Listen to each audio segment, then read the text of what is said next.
گیا، مدینے سے ایگزائل کیا گیا اس وجہ سے کہ وہ حق بات کہتے تھے. کہا کہ کوئی ان کو خدا حافظ کہنے نہیں آیا، اہل بیت گئے خدا حافظ کہنے کے لیے. حضرت ابو ذر وہاں سے چلے، مدینے سے چلے. وہ اس کی داستان بڑی عجیب داستان ہے. ایک اونٹ پہ بٹھا دیا جس کے اوپر بیٹھنے کی کوئی جگہ نہیں تھی، نیچے سے پاؤں باندھ دیے. جب وہ سیریا میں اترے ہیں تو یہاں سے سارا گوشت غائب ہو چکا تھا.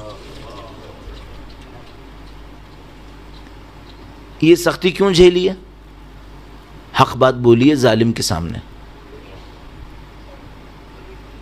اچھا ہم نے کیا طے کیا ہوا ہے؟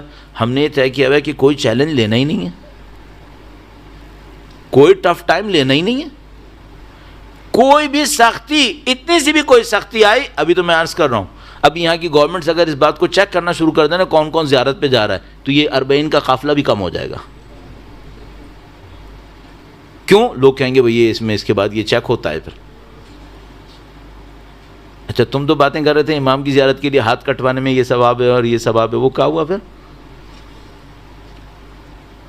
باتیں ہیں نا، باتیں تو کر لیں گے. سختی اس کو کہتے ہیں. حضرت ابو ذر کھڑے ہوئے، سارا گوشت غائب.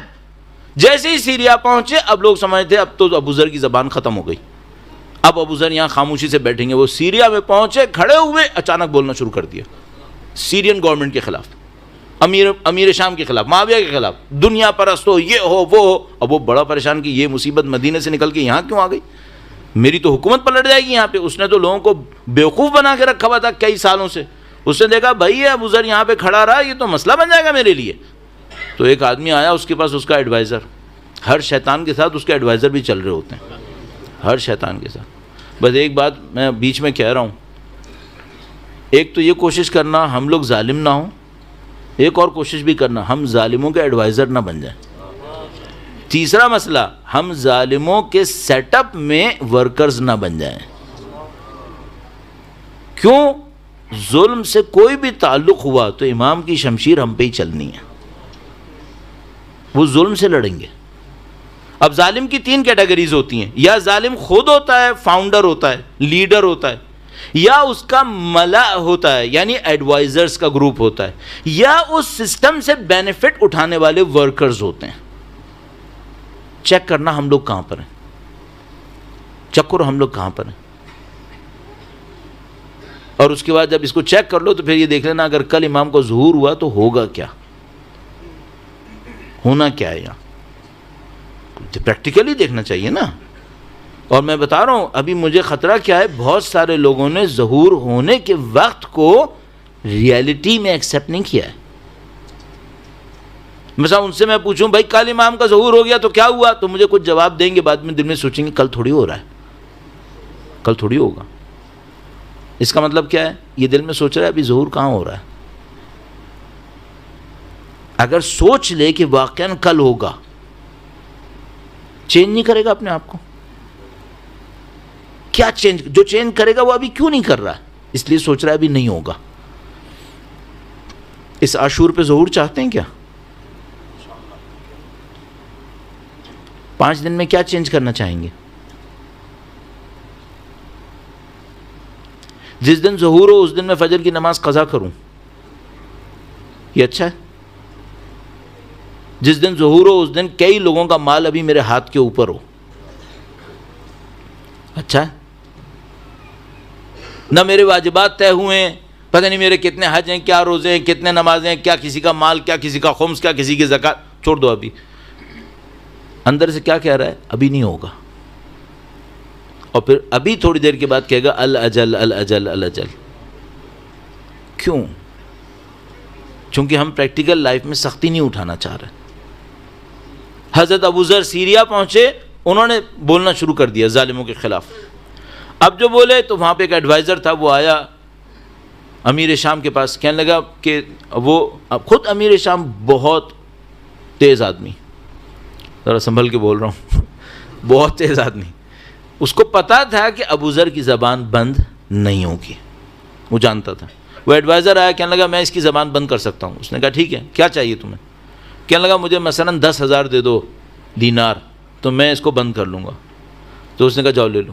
وہ 10,000 لے کر ابو ذر کے پاس آیا. اب میں کیریکٹر کا ڈفرینس عرض کر رہا ہوں, اس کو میں بھی تھوڑا سا اور بھی ایکسپلین کروں گا. حضرت ابو ذر کے پاس آیا اور ابو ذر سے کہا کہ ابو ذر میں تمہارے لیے تحفہ لایا ہوں. اب یہ لوگ سمجھ رہے ہیں مثلا جو یہ ایڈوائزر ہے یہ سمجھ رہا ہے یہ بیوقوف آدمی یہ ابو ذر سے زیادہ ہوشیار ہے. حضرت ابو ذر نے جیسے ہی سنا یہ تحفہ لائے سمجھ گئے کہ یہ کیا کہانی کرنے والا ہے. کہنے لگا یہ تحفہ کیا میرا ہو گیا؟ اس نے کہا ہاں تحفہ تمہارا ہو گیا. کہنے لگا بس ٹھیک ہے. وہ گئے سٹی کا جو راؤنڈ اباؤٹ تھا, اس زمانے میں ایک راؤنڈ اباؤٹ ہوتا تھا, ایک جگہ ہوتی تھی جہاں سارے غریب لوگ جمع ہو جایا کرتے تھے. وہاں پہ جمع ہوئے اور لوگوں کو اعلان کر دیا کہ اے لوگوں جو بھی فقیر ہے وہ آ جائے یہاں پہ, میں تقسیم کر رہا ہوں. جمع ہوئے, اب وہ جو لے کر آئے تو اس نے کہا لاؤ 10,000. اس نے 10,000 دیے, انہوں نے تھوڑی سی دیر میں سارا پیسہ لوگوں میں تقسیم کر دیا. وہ دیکھتا رہ گیا, اس کو سمجھ میں آ گئی کہ میرا گیم خراب ہو گیا. تو ابو ذر کے پاس آیا, کہنے لگا ابو ذر تم نے سارا لوگوں کو دے دیا, اپنے پاس تو کچھ رکھا ہی نہیں. تو ابو ذر نے کہا کہ تمہیں نہیں معلوم میرے پاس ایک بیگ ہے, اس بیگ کے اندر ایک ایسی دولت ہے, اس کے ہوتے ہوئے مجھے کسی دولت کی ضرورت نہیں ہے.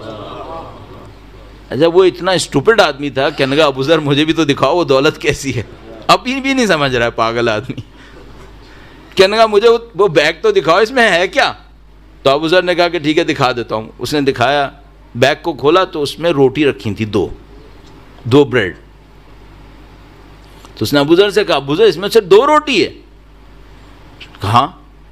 تو کہنے لگا اس 2 روٹی سے کیا ہوگا؟ کہنے لگا ایک صبح کو کھاؤں گا, ایک شام کو کھاؤں گا. کہنے لگا پھر تو کل کا کیا ہوگا؟ ابو ذر نے کہا جس نے آج دیے وہ کل بھی دے دے گا. ہم یہ نہیں کر سکتے, میں نہیں کر سکتا. ہاں یہ پیک ہے. یہ کون سا کیریکٹر ہے؟ اب یہاں پر ہمیں ایک جملے پہ پہنچتے ہیں, وہ کیا؟ بے نیاز انسان, انڈیپینڈنٹ, آزاد. یہ ہے آزادی. ٹانگ کا گوشت کٹ گیا کوئی بات نہیں, بات تو حق کی ہے نا, اس کو ہم کہتے ہیں آزاد انسان. یہ ہے کیریکٹر, اس کو ہم کہتے ہیں بے نیاز انسان. خدا ہمیں یہ دیکھنا چاہتا ہے. خدا ہمیں وہ نہیں دیکھنا چاہتا جو چند 100 کے پیچھے, 10 20 کے پیچھے, 100,000 کے پیچھے لوگوں کو دھوکہ دے دے, جھوٹ بول لے, غلط کام کر لے, حق کی بات چھوڑ دے. کیوں؟ 100 کا نقصان ہو گیا, 200 کا نقصان ہو گیا, 1000 کا نقصان ہو گیا. خدا یہ نہیں دیکھنا چاہتا. خدا ہمیں بے نیاز دیکھنا چاہتا ہے. خدا ہمیں آزاد دیکھنا چاہتا ہے. اور وہ بے نیازی اور یہ آزادی کہاں سے آتی ہے؟ جب آتی ہے جب آپ قربان کرنے کو تیار ہوں. اگر ہر چیز کی گریڈ اندر ہے, ہر چیز کے ساتھ اٹیچمنٹ ہے میرے اندر, تو پھر آزادی کہاں ہے؟ حضرت ابو ذر کو ہم لوگ کتنا ریگارڈز دیتے ہیں, اور صحیح ریگارڈز دیتے ہیں. کیوں ریگارڈز دیتے ہیں؟ چونکہ آزاد انسان ہے. یہ ان بے اصطلاح شیکلز کے اندر اور چینز کے اندر نہیں ہے. اسے سب توڑ دیا ہے. اسے کوئی حق سے نہیں ہٹا سکتا, اسے کوئی خرید نہیں سکتا ہے, اسے کوئی کچھ نہیں کر سکتا ہے. آزاد انسان ہے, بے نیاز انسان ہے. یہ کانسیپٹ ہے آزادی کا. اب آپ دعاؤں کو دیکھیں, اللہم ارزقنا من فضلک الواسع رزقا حلالا طیبا. یہاں تک تو دنیا والوں کا بھی چلے گا. اے خدایا مجھے اپنے فضل واسع سے رزق حلال اور طیب دے. آگے والا جملہ امپورٹنٹ ہے, لا تفقرنا الی احد بعدہ سواک. ایسا رزق دے ہم تیرے سوا کسی کے محتاج نہ رہیں. تزیدنا بذالک شکرا. اے خدایا اس رزق کے ذریعے سے ہمارا شکر بڑھا دے. وَإِلَيْكَ فَاقَةً وَفَقْرًا. ہمارا شکر بڑھا دے اور تیری طرف ہمارے فقر اور فاقے کو, ہم تیرے محتاج ہیں خدایا, اس کانسیپٹ کو ہمارے اندر بڑھا دے. وَأَمَّنْ سِوَاكَ غِنًا وَتَعَفُّفًا. اور تیرے سوا جتنے بھی لوگ ہیں ان سب سے ہمیں بے نیازی نصیب کر دے, تعفف نصیب کر. تعفف کیا ہے؟ عفت, جس کو ہم لوگ استعمال کرتے ہیں. شرم نصیب کر دے. کیوں ہاتھ پھیلاؤں دوسروں کے سامنے؟ خدا کے ہوتے ہوئے کیوں کسی کے سامنے ہاتھ پھیلاؤں؟ یہ جو عفت کا کانسیپٹ ہے, شرم کا کانسیپٹ ہے, جس کو ہم لوگوں نے بدقسمتی سے شو آف میں تبدیل کر دیا. میں نے آپ کو کہا ہمارے یہاں کانسیپٹ کا جو پرزم ہے وہ اپ سائڈ ڈاؤن ہوا ہے. کانسیپٹ کا پرزم اپ سائڈ ڈاؤن ہوا ہے. اب دیکھیے خدا نے ہمیں عفت کا کانسیپٹ دیا تھا, شرم کا کانسیپٹ دیا تھا. شرم اور عفت کا مطلب کیا ہے؟ پیسے کی خاطر حق نہیں بیچوں گا, شہرت کی خاطر غلط کام نہیں کروں گا, پیسے کی خاطر کسی کی چاپلوسی کروں یہ نہیں کروں گا. یہ تھی عفت, یہ تھی شرم. ہم نے اس کو کیا بنا دیا؟ شادی پہ اگر میں نے اتنا بھی خرچہ نہیں کیا تو میری ناک کٹ جائے گی. یہ تم نے کہاں سے نکالا؟ یہ تو بنی امیہ والی ترکیبیں ہیں ساری. ابھی کیا ہو گیا ہے؟ ابھی کیا ہے؟ سب کو اپنے اسٹیٹس کی پرواہ ہے, سب کو اسٹیٹس کی پرواہ ہے. گاڑی ایسی ہونی چاہیے, گھر ایسا ہونا چاہیے, ویڈنگ پہ یہ ہونا چاہیے. یہ نہیں ہوا, ناک کٹ گئی. یہ کون سا دین ہے؟ یہ اسلام ہے؟ یہ ابو ذر ہیں, یہ ابو سلمان فارسی ہیں, یہ امیر المومنین ہیں, یہ ان کا خاندان ہے؟ نہیں, یہ ہمارا بنایا ہوا, ہم نے دنیا پرستوں سے سیکھا ہے. یہ کیریکٹر کا ڈیفرنس آ گیا. بس کہاں سے بات شروع ہوئی تھی؟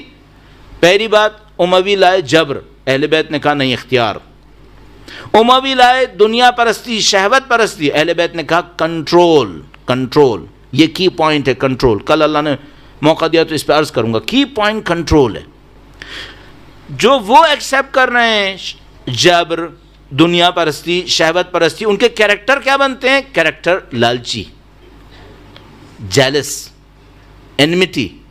ادھر اگر آپ نے یہ قبول کیا کہ انسان ذمہ دار ہے, کنٹرول کرنا ہے, آخرت کے لیے کام کرنا ہے, اب کیریکٹر کیا بنے گا؟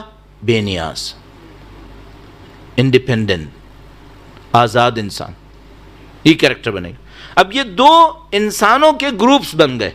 اچھا, اب یہ والا جو گروپ ہے جس میں گریڈ ہے, جیلسی ہے, انمیٹی ہے, اس کی سوسائٹی متحد ہوگی؟ اس کی سوسائٹی میں یونٹی ہوگی؟ نہیں, کبھی بھی نہیں, ہمیشہ لڑیں گے.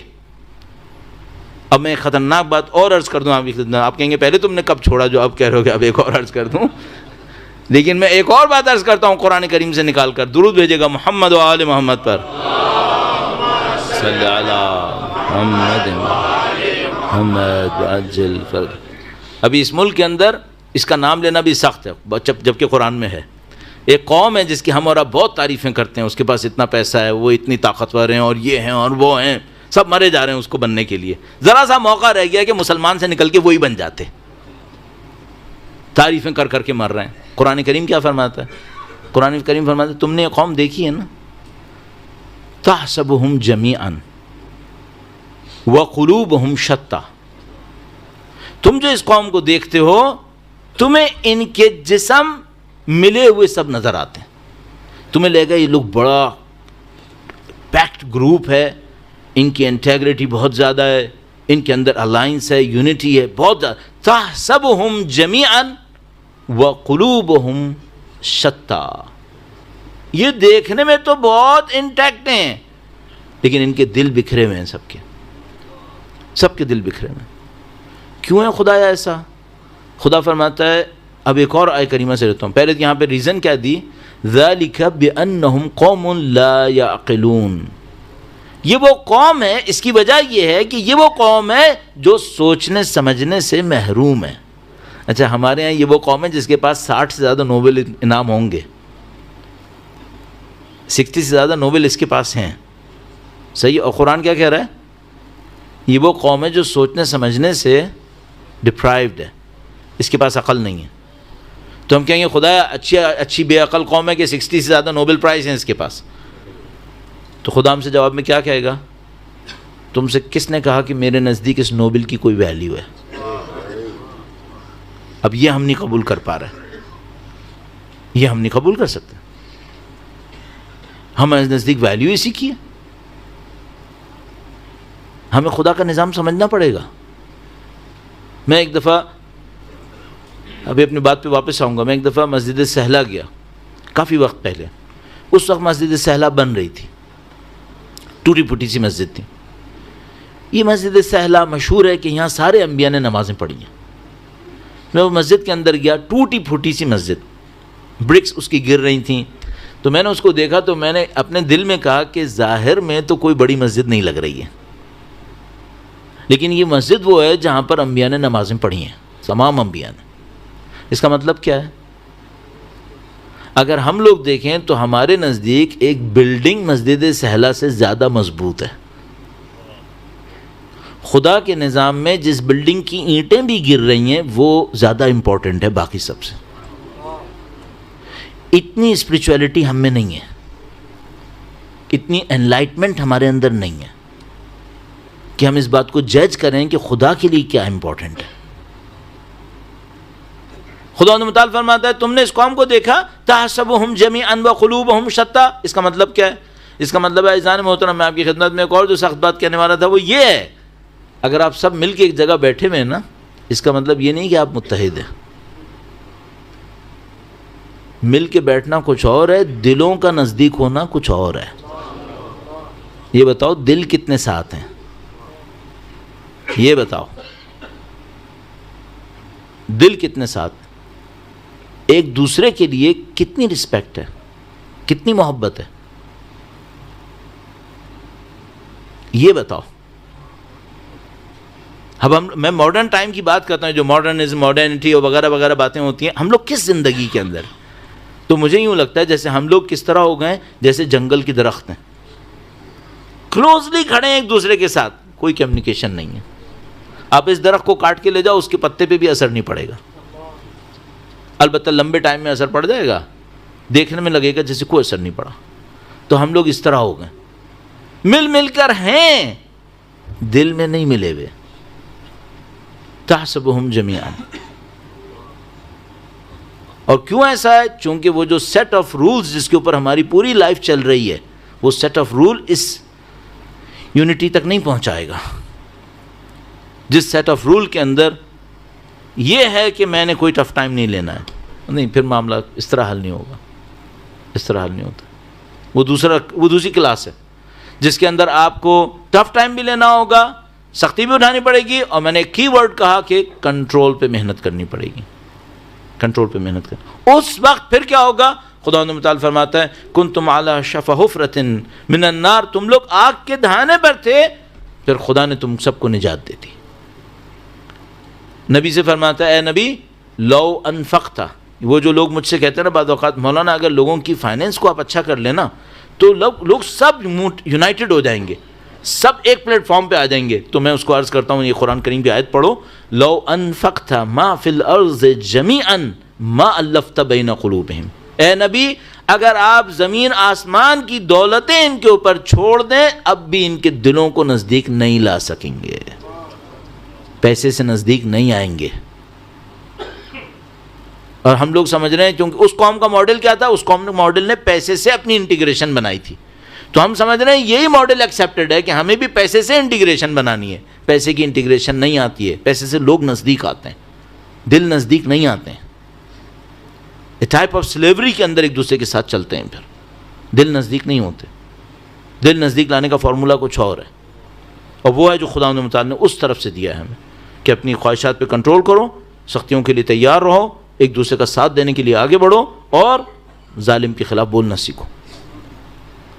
ہاں، یہ جو کام کرے گا، امر بالمعروف ہوگا، نہی عن المنکر ہوگا، پھر سوسائٹی کے اندر یونٹی ہے، پھر سوسائٹی میں لوگ ایک دوسرے کا ساتھ دیتے ہیں. درود بھیجے گا محمد و آل محمد، صلی علی محمد و آل محمد وعجل. کی پوائنٹ کیا ہے آج کے لیے؟ کی پوائنٹ یہ ہے کہ آپ جتنا زیادہ اپنی خواہشات کو کنٹرول کرنے کی کوشش کریں گے، رولز اینڈ ریگولیشن میں لانے کی کوشش کریں گے، اتنا ہی زیادہ آپ کے اندر سے عزت کا احساس آئے گا، اتنا ہی آپ کے اندر بے نیاز بننے کا احساس آئے گا. اور یہ آپ کو جو آپ لوگ کہتے ہیں نا پری ریکوزٹ ہے امام کے کیمپ میں آنے کے لیے. حضرت حر کیمپ میں آئے، کیوں؟ آزاد انسان ہے. کیا نشانی ہے آزاد انسان کی؟ کہ شمشیر اچھی چلاتا ہے؟ نہیں، یہ نشانی نہیں ہے. نشانی کیا ہے؟ نشانی یہ ہے کہ جب اس نے دیکھا حق امام حسین کے ساتھ ہے، ایک رات لگا دی، ایک رات میں ہی چھوڑ کے آ گئے، دیر نہیں لگائی. یہ آزاد انسان ہے. ہم لوگوں کے ساتھ پرابلم کیا ہے؟ اتنی ڈھیر ساری اٹیچمنٹس ہیں، اور ایسی اٹیچمنٹ جس میں ایک کو چھوڑنا بھی مشکل ہے. پرابلم یہاں ہے. اس کے بعد نہ اتحاد ہوتا ہے، نہ یونٹی، اور کچھ نہیں ہوتا ہے. اور یہ کہ ہم اور آپ امام کی نصرت کے لیے پہنچ جائیں گے ان ساری اٹیچمنٹس کے ساتھ، یہ تھوڑا سا مشکل ہے، قانون کے خلاف ہے. تو اب میں اور آپ کیا کریں؟ اپنے آپ کو کنٹرول کرو، اپنی عزت کی حفاظت کرو، غلط بات کو ایکسیپٹ کرنے کی کوشش مت کرو، اس میں بے عزتی ہے. عزت کے ساتھ زندگی گزارو. حق بات کہنے کے لیے ٹف ٹائم اٹھانا پڑے اٹھا لو. حق بات کہنے کی، میں نہیں کہہ رہا لوگ بدتمیز بن جائیں، ایک دوسرے کے ساتھ بدتمیزی کریں، بدتمیزی نہیں کرنا ہے، لیکن حق بات کہنے کی طاقت ہونی چاہیے. اگر میں ایک جگہ پہ بیٹھا ہوں، کام غلط ہو رہا ہے اور میں سید الشہداء کا چاہنے والا ہوں، تو بھئی تم میں اتنی طاقت کیوں نہیں ہے کہ تم یہ کہو بھئی یہ کام صحیح نہیں ہو رہا ہے؟ اتنا تو کرو. کوئی کہے گا مولانا اگر میں نے یہ کیا تو پھر سوسائٹی مجھے چھوڑے گی؟ نہیں چھوڑے گی، شاید بائیکاٹ بھی کرے گی، شاید ماریں گے بھی. لیکن تم کیا امام حسین کا نام نہیں لے رہے تھے؟ تم نے نہیں کہا تھا کہ میں لبیک یا حسین، لبیک یا حسین؟ کیسے لبیک یا حسین؟ لبیک یا حسین کہوں اور خون نہ بہے، لبیک یا حسین کہوں کوئی مشکل نہیں آئے. کیسے؟ یہ اہل بیت نے ہمیں سکھایا. ساری زندگی سختیاں جھیلی ہیں، ساری زندگی سختیاں جھیلی. کوئی ایک امام بتاؤ جس نے سختی نہ جھیلی ہو. میں ہمیشہ سوچتا ہوں سختی کیا ہے. میں قسم کھانے کو تیار ہوں جان دینا سخت نہیں ہے، البتہ ہم لوگوں کے لیے تو وہ بھی سخت ہے. سختی کیا ہے؟ سختی یہ ہے آپ حق پر ہیں، لوگ آپ کو گالیاں دے رہے ہیں. سختی یہ آپ حق پر ہیں، آپ اکیلے کھڑے ہیں. سختی یہ ہے کہ آپ حق کی بات کر رہے ہیں، انسانیت کی بات کر رہے ہیں، صحیح بات کر رہے ہیں، اور آپ زندان کے اندر بیٹھے، کوئی آپ کا ساتھ نہیں دیتا ہے. یہ سختی ہے. ذلیلوں کو عزت مل رہی ہے اور امام جیل میں، ذلیل تخت پہ بیٹھ رہے ہیں اور امام زندان کے اندر. یزید تو سونے کی کرسی پہ بیٹھ رہا ہے اور اہل بیت اطہار اسیر ہوئے ہوئے. یہ سختی ہے. یہ سختی اٹھاتے تھے اور قربانیاں دیتے تھے، ایک کے بعد ایک قربانی، ایک کے بعد ایک قربانی. اور میں ہمیشہ اس بات کو دیکھتا ہوں، آپ اور میں سمجھتے ہیں اس بات کو، کہ کچھ قربانیاں ہوتی ہیں ان کا ایک لیول ہوتا ہے، کچھ قربانیوں کی اتنی ڈیپتھ ہوتی ہے شاید ہمارے لیے سمجھنا ناممکن ہے، سمجھ ہی نہیں سکتے. مثلا ایسے ہی میں سوچتا ہوں وہ یہ کہ باپ کے لیے بھی بچہ قربان کرنا آسان نہیں ہے. باپ بیٹا قربان کرے آسان نہیں ہے، لیکن ماں قربان کر رہی ہو، معاملہ ہی کچھ اور ہو جاتا ہے، جذبہ کچھ اور ہو جاتا ہے. کربلا نے جسم قربان کرنا نہیں سکھایا، صرف کربلا میں صرف جسم قربان نہیں ہوئے، کربلا میں جذبات بھی قربان ہوئے، جذبے قربان ہوئے. اور ایسے انداز میں قربانی دیتے تھے. ہم 1400 سال ہو گئے اور ہم سمجھ نہیں پا رہے کہ یہ کتنی ڈیپتھ ہے اس قربانی کے اندر. قربانی پہ قربانی ہے. تو مثال کے طور پر عزیزان محترم، آپ سید الشہداء کی عزا کے لیے آج جو تشریف فرما ہیں، ہر دن اہل بیت اطہار علیہم السلام کے اس جہاد میں شرکت کرنے والے کسی مجاہد کے نام پر ہے. آج کا دن، کل کا دن جس مجاہد کے نام پر ہوتا ہے اس کا کوئی نہ کوئی پرسہ لینے والا بھی ہوتا ہے،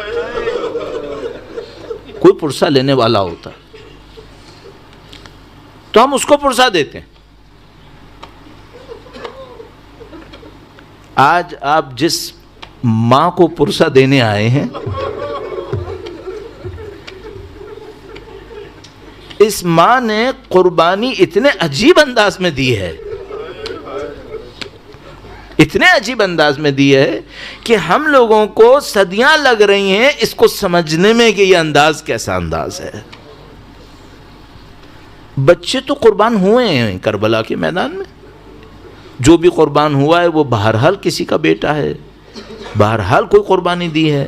لیکن عزیزو یہ جو قربانی اون و محمد کی قربانی ہے، یہ اتنی عجیب قربانی ہے کہ اس میں ماں بچوں سے کہہ رہی ہے کہ کل قربان ہونے میں دیر نہیں لگانا، کل پہلے تم قربان ہونا، اور تمہیں امام حسین کے لیے قربان ہونا ہے. یہ مائیں عجیب مائیں ہیں، یہ مائیں اپنی جذبات کو قربان کرنے کے لیے آئی ہیں. اور عزیزان محترم، ہم اور آپ اپنی تمام تر حیثیت کی کمی کے ساتھ آج موجود ہیں بی بی زینب کبریٰ سلام اللہ علیہا کو پرسا دے دیں. بی بی کیا قربانیاں دے چکی ہیں، کس انداز میں قربانیاں دے رہی ہیں. ان کی قربانیوں کی داستان اتنی زیادہ ہے کہ انسان کبھی بھی اس کا احاطہ نہیں کر پائے گا. جو سید الشہداء کی قربانیاں، ان کو اگر ایک اسکیل کے اوپر لے کر آئیں خاتون کی حد میں، تو بی بی زینب امام حسین ہے. بی بی زینب امام حسین ہے. قربانیوں کا عجیب پہلو. اور شب عاشور کا ایک موقع بیان کرنے والے بیان کرتے ہیں کہ اون و محمد کو لے کے تشریف فرما اور بیان کیا کہ بیٹا دیکھو، تم علی کے اولاد میں سے ہو، تم علی کے اولاد میں سے ہو، تم میدان جنگ میں جانا، شجاعت کے جوہر دکھانا، اپنے باپ کا نام روشن کرنا، اپنے دادا کا نام روشن کرنا، تم جعفر طیار کی اولاد میں سے ہو، اور کل تم قربانی دینے جانا. اور عزیزو مجھے نہیں معلوم یہ جملے بی بی نے فرمائے یا نہیں فرمائے، لیکن بچوں کے رویے سے نظر آتا ہے کہ نہر کی طرف ہرگز مت آنا. تمہارا امام پیاسا ہے، تم اپنی جنگ کو دیکھو، تم دشمنوں سے لڑنے کو دیکھو. تو یہ دونوں فرزند بی بی کے قربانی کی طرف جا رہے ہیں. عزیزو ہمارے پاس ایک عجیب بات میں نوٹ کر رہا تھا آج بھی پڑھتے ہوئے، مجھے کہ ہمارے پاس بیان موجود ہے کہ حضرت قاسم کو کیسے الوداع کیا گیا، ہمارے پاس بیان موجود ہے کہ حضرت علی اکبر کو کیسے الوداع کیا گیا، لیکن میں بیان نہیں دیکھ پایا کہ اون و محمد کو کیسے الوداع کیا. گویا بی بی زینب سلام اللہ علیہا نے بس بھیج دیا کہ میں نے تمہیں حسین پر قربان کیا. اور یہ بہن اتنا اپنے بھائی کے جذبات کو سمجھنے والی بہن ہے، اتنا زیادہ سمجھتی ہیں. ان کو پتا ہے کہ اگر زینب اون و محمد کے جانے پر روئی تو حسین کا دل دکھے گا.